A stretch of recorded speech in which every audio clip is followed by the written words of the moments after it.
দুটি পুকুরের সব মাছ ভেসে গেছে, হতাশায় মৎস্য চাষী।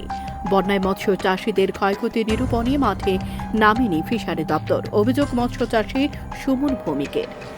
ঘটনাটি চুরলাম ব্লকের ছেচুরিমাই গ্রাম এবং বরজোলা গ্রাম পঞ্চায়েত এলাকায়। গত কয়েকদিন আগের প্রবল বন্যায় বরজোলা এলাকার মৎস্য চাষী সুমন ভৌমিকের তিনকানি জলাশয় জুড়ে রয়েছে দুটি পুকুর।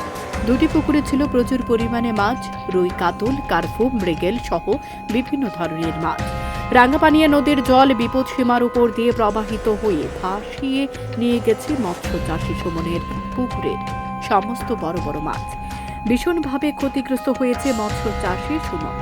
রাজ্যের মুখ্যমন্ত্রীর কাছে হাত জোর করে সাহায্যের আবেদন জানালেন।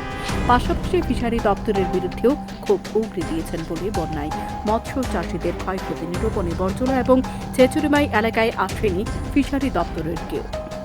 স্বাভাবিকভাবে প্রশ্ন উঠতে শুরু করেছে, তাহলে ফিশারি দপ্তর মৎস্যমন্ত্রী সহ রাজ্য সরকারের কাছে ক্ষয়ক্ষতির পরিমাণের তথ্য দিলেন কিভাবে? তাহলে কি মৎস্য দপ্তরের রাজ্য সরকারের কাছে দেওয়া ক্ষতিপূরণের তথ্য পুরোটাই অনুমান নির্ভর? প্রশ্ন তো থেকেই যায়।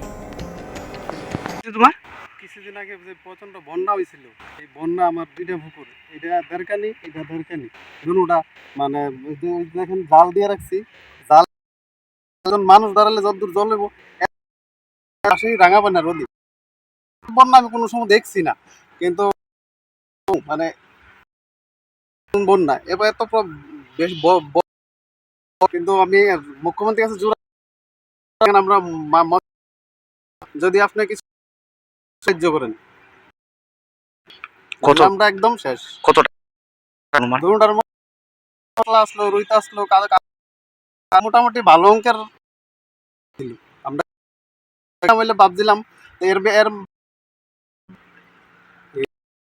নাম কি? এই জায়গার নাম হচ্ছে আপনার ধরে বরজোলার, এই যে গ্রাম পঞ্চায়েত বরজোলা, না গ্রাম পুকুর আর কি, এমনি জায়গাটার নাম বরজোলা। সে আছে অফিস। আমার নাম সুমন ভৌমিক, স্বপন ভৌমিক। এই মৎস্য নির্বাহ করে। হ্যাঁ, মৎস্য তো এটা কোনো ফিশারি ডিপার্টমেন্ট হন পর্যন্ত